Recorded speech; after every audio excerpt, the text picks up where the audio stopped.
In this video, I'm gonna teach you how to unlock agents in Valorant. It's a very quick and easy process, so make sure to follow along. You have two main ways of unlocking agents in Valorant. The first one, you have to go to your collections, select the agent that you would like to unlock, and start their contract.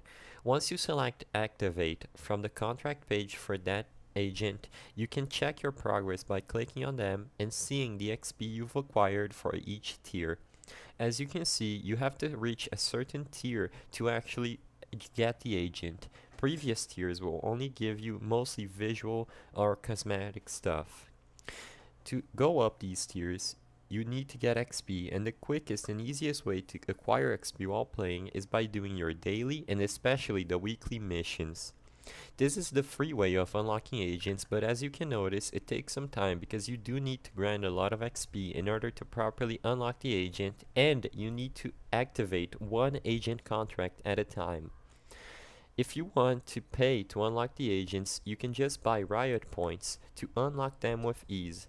Each tier costs roughly $2, and after you pay with Riot points, you will instantly unlock the agent that you have selected.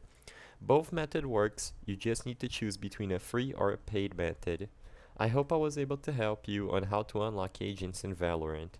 If this video helped you, please be sure to leave a like and subscribe for more quick and easy tips. Thank you for watching.